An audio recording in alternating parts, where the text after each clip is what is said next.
O presidente da Câmara dos Deputados, Hugo Mota, do Republicanos, tem sido criticado pela direita, pela esquerda e nos bastidores. Há quem diga que ele não é uma unanimidade também no Centrão. Nos bastidores e até publicamente, esquerda, direita e nomes do Centrão têm dito que o presidente da Câmara não tem pulso firme como outros presidentes que já passaram pela casa. Dois momentos assustaram analistas e parte da classe política, quando, por exemplo, bolsonaristas invadiram a mesa diretora da Câmara, inclusive sentaram-se na cadeira do presidente Hugo Mota, defendendo, entre outras coisas, o projeto da anistia. A cena de desrespeito foi repetida recentemente pelo deputado de esquerda Glauber Braga, do PSOL, que protestava contra um processo que poderia terminar com a cassação do mandato dele. Nesses dois episódios, inclusive, Mota é criticado por ter dois pesos e duas medidas. Mas será que Hugo Mota tem, de fato, uma condução questionável à frente da presidência da Câmara dos Deputados? Ou as críticas são pesadas demais? Essa é a pergunta que vamos tentar responder hoje aqui no Palavra Aberta. Direto dos estúdios aqui em São Paulo da Itatiaia, eu recebo o cientista político Renato Dolci, que está conosco aqui, e também direto de Campinas, o empresário, professor e administrador de empresas Alexis Fontaine, que foi deputado federal por São Paulo, representando o Partido Novo entre 2019 e 2023. Começando com o professor que está aqui nos estúdios, agradecendo a participação por falar aqui com os mineiros. Professor Renato, sobre essas invasões, primeiramente, como que o senhor classifica essas invasões e se o senhor concorda com essa avaliação que ocorreram dois pesos e duas medidas por parte do presidente? Obrigado, bom dia, obrigado por conversar com a Itatiaia. Muito obrigado, bom dia Mardelli, bom dia Alexis, é um prazer estar aqui com vocês, agradeço também aos ouvintes. É complexo analisar um mandato de um presidente com tantas questões sui generis que aconteceram em 2025 no Brasil, né? Então, nós tivemos uma série de fatores novos e desafios políticos relevantes nesse ano, sejam internacionais, um tarifaço, como também as questões internas e, de novo, talvez de ordem muito nova, que são essas invasões à mesa diretora. Isso é uma coisa nova, isso é uma coisa que nunca aconteceu, não há precedentes.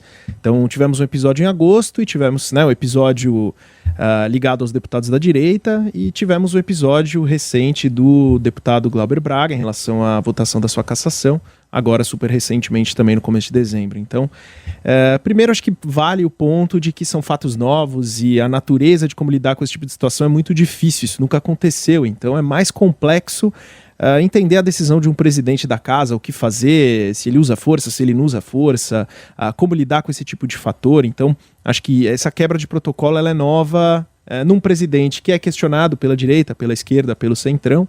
Então, adiciona-se a esse fato um fator novo que, sem dúvida nenhuma, também seria difícil em outros mandatos, né? Talvez o Hugo Mota, diferente do Lira, que era um presidente de força, de discurso mais agressivo, de uma característica muito mais relacionada a ter um perfil combativo, ele é um perfil que defende debates institucionais, ele tem uma característica um pouco ligada a questões mais técnicas, então acho que não é da natureza dele, ou não seria da natureza dele, pelo menos ao que se vê nesse primeiro ano, uma demonstração de força tão clara. Em compensação, no segundo episódio, nós já temos ali, acho que talvez um elemento, uma demonstração de força muito relacionada a que esses episódios não voltem a acontecer eventualmente, né?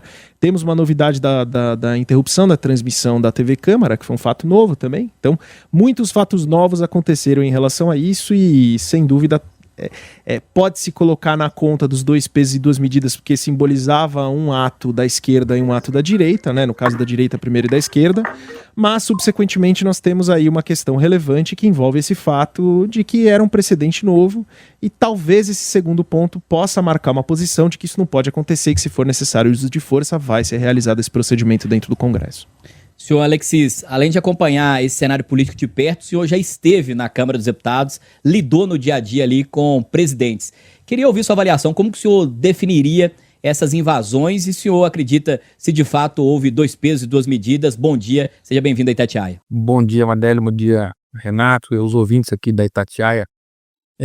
O que aconteceu é que Hugo foi testado quanto ao seu poder de saber conduzir a Câmara dos Deputados, né? E Hugo, por ser um jovem, ele tem muita necessidade de se impor.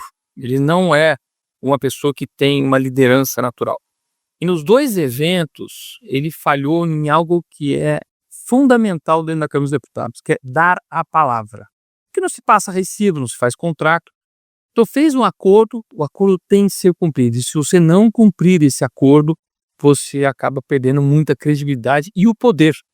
E o tempo todo, nós temos que lembrar que os líderes estão testando o tempo todo as pessoas para ver quem que consegue conduzir aquilo.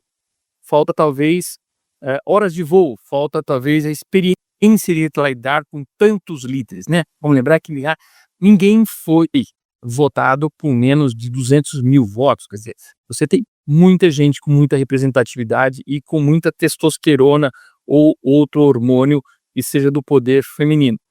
O que acaba acontecendo é que, no primeiro caso, quando houve a primeira invasão pela direita, ele não cumpriu a palavra de que pautaria o projeto da anistia. E aí se alvoraram, todos lá fizeram grandes movimentos, ficaram pressionando ele, no primeiro teste de poder. E no caso do Glauber Braga, o que acontece é que ele, de surpresa, puxa o processo de cassação de Braga, que era uma promessa dele com Arthur Lira, o seu mentor, que Arthur Lira queria de qualquer jeito caçar Glauber Braga. E quando ele puxa isso, o Glauber, que já é reincidente, vamos lembrar que ele fez aquela greve de fome, ocupou uma comissão, queria sair, ele usa da truculência para se impor. E acabou acontecendo no mesmo episódio. Agora, já aconteceram episódios parecidos com esse no passado, quando teve o próprio caso do impeachment da Dilma, a esquerda também entrou lá e falou que não ia ter golpe e tudo mais e tal. E mesmo Cátia Abreu, vamos lembrar, na eleição para o Senado, em 2018, foi lá e simplesmente catou, né, em 2019, desculpe, catou a pauta, né, a lista de votação da Davi Alcolumbre. Então tem essas manifestações, mas elas sempre ocorrem quando alguém não cumpre a sua palavra, quando alguém quer exercer de forma autoritária ou não cumpre o que foi acordado. Aí realmente a turma entra em conflito, põe em posição e acaba acontecendo esse tipo de ocasião. Então, eu acho que é muito mais provocado pelo próprio Hugo do que uma truculência por parte de qualquer movimento, seja de esquerda ou de direita. Professor Renato, no dia a dia, fazendo reportagem, conversando com políticos, deputados, interlocutores, algo que eu sempre ouço sobre o Hugo Motta são pessoas criticando o que seria a falta de pulso firme. O senhor é um cientista político, queria fazer esse questionamento para o senhor. O senhor já mencionou isso brevemente. Hugo Motta é moderado e os parlamentares não lidam bem com isso? Ou tem esse cenário de que a gente já teve muitos presidentes mais enérgicos, mais incisivos? Ou o senhor concorda com essa avaliação do que o Alexis mencionou aqui, que Hugo Motta descumpriu com a palavra em alguns momentos, ou é uma mistura de tudo isso? Como que o senhor definiria se Hugo Motta tem ou não ausência de pulso firme? Eu acho que é uma mistura de vários fatores. Sem dúvida, acho que ele sucede um presidente da Câmara muito enérgico, com uma característica muito clara, com um posicionamento muito dado.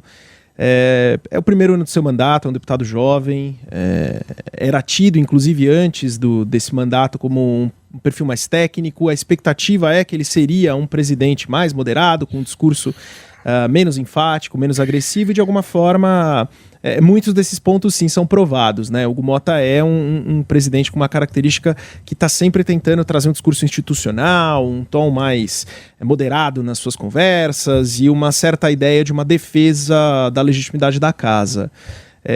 Sem dúvida, isso desagrada boa parte dos parlamentares que são mais enérgicos nesse debate. Vamos lembrar que nós temos em curso no Brasil um conflito entre poderes muito relevante, e sem dúvida nenhuma, quando a gente olha para o Legislativo, o STF tem uma marcação mais clara em relação a essa contradição, e uma contradição que fica posta de maneira muito enérgica pelo centro, pela direita, principalmente nesses últimos anos. Então, marcar uma posição é relevante.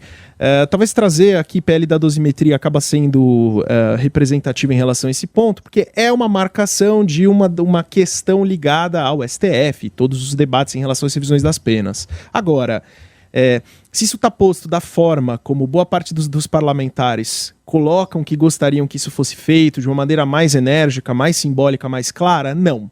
não parece nessas atitudes do Hugo Motta, que sempre tenta colocar um tom institucional, um tom de debate um pouco menos acirrado em relação a esses pontos. Então, me parece que ele acaba falhando um pouco nesse momento, porque ele coloca as pautas estão colocadas, há um debate muito característico em relação principalmente a esses elementos muito ligados ao Centrão, mas talvez a expectativa que existe em relação à casa é que ele fosse mais enérgico, que ele fosse mais claro, que ele pautasse isso de forma mais direta, e isso não aparece na forma e nos discursos e nos modelos que o Hugo Motta tem trabalhado nos últimos tempos. Então, sem dúvida, acho que há uma crítica muito forte em relação a ele, e ele herda um Arthur Lira que tinha uma característica mais enérgica na hora de se expor. Agora, as pautas estão aí, os debates estão colocados. É importante relembrar, por exemplo, o fato de que o Zé Guimarães, que é o líder do governo na Câmara, coloca, por exemplo, um fato relevante, ele traz um dado relevante dizendo que o governo votou com o Congresso em 248 pautas esse ano. Então, ao mesmo tempo, também tem esse ponto, né? O Hugo Motta também vota com o governo em uma série de questões. Sem dúvida, as pautas que são públicas são aquelas que vão repercutir, são as pautas que geram mais problemas simbólicos. E, sem dúvida, acho que dá também para colocar um ponto de que as pautas mais morais, as pautas que são relevantes para um processo eleitoral, que são relevantes para as bases mais conservadoras de alguns parlamentares, que são cobrados por essas bases, aí sim a gente vê um discurso do Hugo Motta menos agressivo, menos enérgico e eventualmente menos característico desta política mais atual, que é uma política mais retórica, mais de redes sociais, mais de gravar vídeo, mais de se colocar. Então, acho que esse é um ponto importante a ser adicionado, né? Ele leva essas pautas, mas sem dúvida nenhuma de uma maneira um pouco diferente, até por uma preservação eventualmente pessoal. Senhor Alexis, a sua avaliação, falta pulso firme por parte do Hugo Motta ou o deputado é moderado e os demais, os pares, não estão acostumados com quem conduz a casa com moderação? Qual a sua avaliação? Ele usa o poder da cadeira, né, do cargo, de forma autoritária, querendo impor a sua liderança. Mas a liderança tem que ser liderança por competência, por influência, e não pelo medo de eu vou te dar uma suspensão, ou vou caçar o teu mandato, esse tipo de coisa. E os deputados não respeitam nem um pouco um presidente que os ameace de algo. Vamos lembrar que essa cadeira do presidente da Câmara é uma cadeira de negociação. Sempre vai ter negociações, que sejam de emenda parlamentar, que sejam de emendas, inclusive de comissão, de bancadas, né, que agora eles começaram a impor mais ainda isso. Então, tem muita negociação de cargo, tem negociação de indicações, e isso o presidente ele acaba concentrando esse ponto. Mas me parece que Hugo ele ainda é a imagem para todos de uma pessoa que está colocada lá por Arthur Lira, a serviço do Arthur Lira, para continuar a presidência de Arthur Lira, né? E nesse sentido já começa a ter dor de cabeça com as pessoas não terem muito respeito por isso. Ser o presidente da Câmara, você tem que saber quando segurar uma pauta e quando acelerar uma pauta.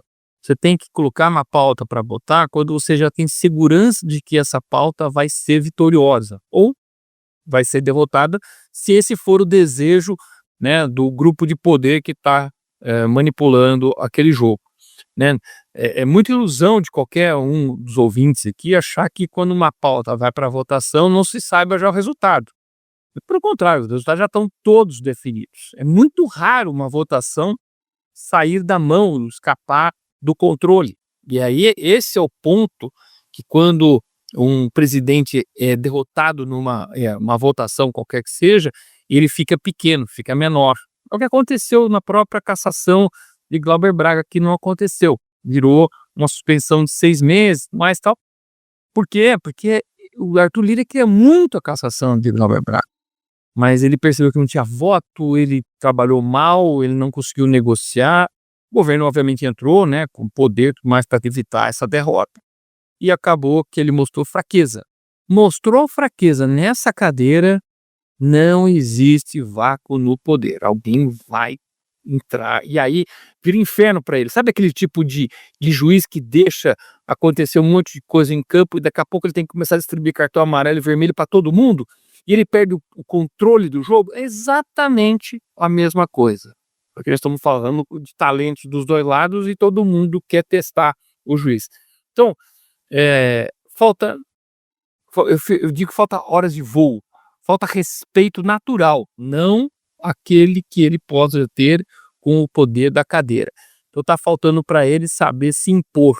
E ele não vai conseguir fazer isso, porque inclusive as pautas que todos vieram são difíceis, só bomba, só pauta de assim para impopular, que dá dor de cabeça. O melhor das coisas foi uns 5 mil de isenção, o resto era só encrenca, tanto que ele reclamou muito disso. Eu tô com azar, só tem pauta ruim aqui, mas esse é o trabalho do Congresso, é assim que as coisas vão acontecer. Professor Renato, eu queria colocar algumas provocações aqui. A gente pode dizer, então, que, de certa forma, o que os parlamentares estão reclamando é que falta o presidente lidar ali com rédea mais curta. E o outro ponto, sobre a idade do Mota. A gente já teve outros presidentes da Câmara jovens. Por exemplo, destaco aqui o ex-governador de Minas Gerais, à época deputado Aécio Neves, já foi presidente da casa e muito jovem. Que o senhor falasse sobre isso. Ou as críticas vêm dependendo da pauta que está sendo interessada ali. Como que o senhor avalia esse cenário de idade e dessas críticas? Acho que o Alexis tocou num ponto importante, né? Só tem pedreira nesse ano e ano que vem é ano de eleição, então mais complexidade ainda. Não parece que os próximos meses do presidente Hugo Mota serão fáceis no Congresso, visto que temos também um contexto político extremamente complexo de uma eleição em que não se define o candidato, existe um debate mais complexo, porque, enfim, a partir do momento da prisão do Jair Bolsonaro, muda-se o xadrez da direita para saber quem vai, quem não vai. Isso, obviamente, escancara também um debate relacionado a uma eventual unicidade na direita em torno de um determinado personagem. Isso, óbvio, que resvala no Congresso. Então, não parece que a vida vai ser muito fácil do Hugo Mota nos próximos meses. E talvez acho que o Alexis tocou em horas de voo, passar por uma tempestade complexa sem muitas horas de voo talvez seja um problema muito relevante que ele vai ter, porque nós não temos um contexto político simples no Brasil nesses próximos meses, e também não tivemos em 2025.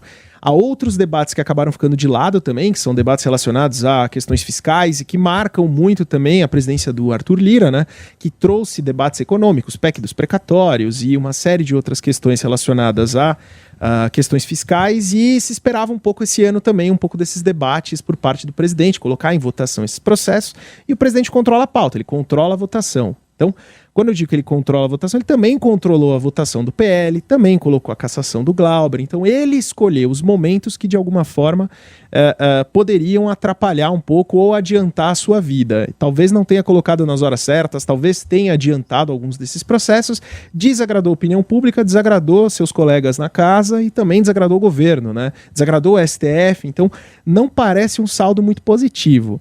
Agora, volto a dizer, o cenário político do Brasil tem se complexificado cada vez mais. Ano que vem é um ano eleitoral, é um ano mais difícil ainda do que o normal.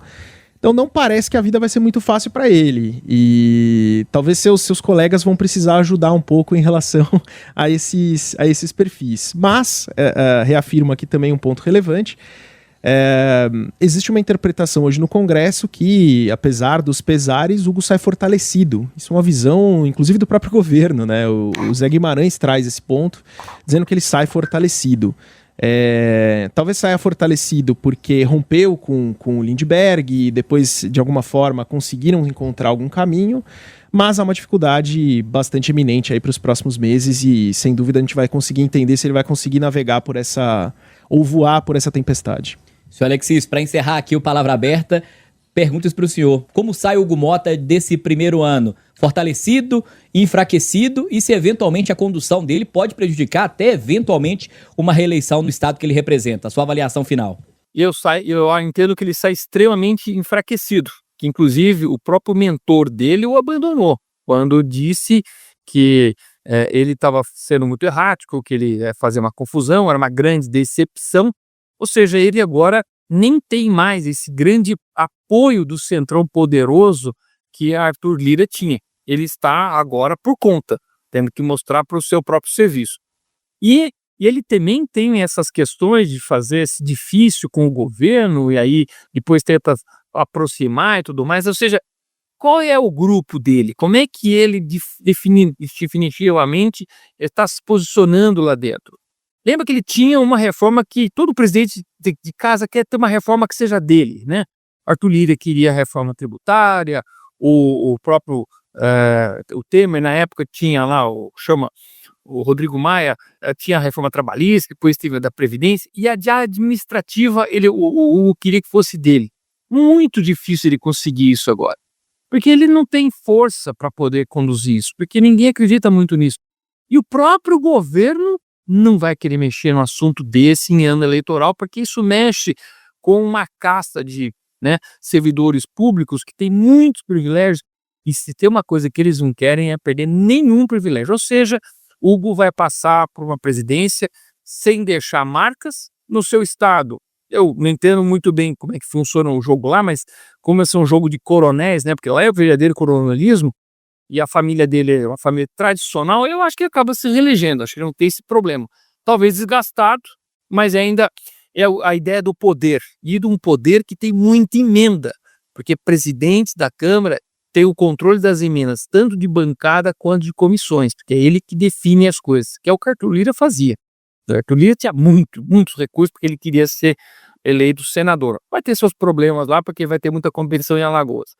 Mas o que nós estamos falando de um presidente que, de fato, agora está tendo que lidar com o seu próprio grupo, porque o apoio de Arthur Lira, ele praticamente perdeu. Ponto final aqui no Palavra Aberta. Agradecemos aos debatedores, análise e opinião para você, ouvinte, formar a sua opinião.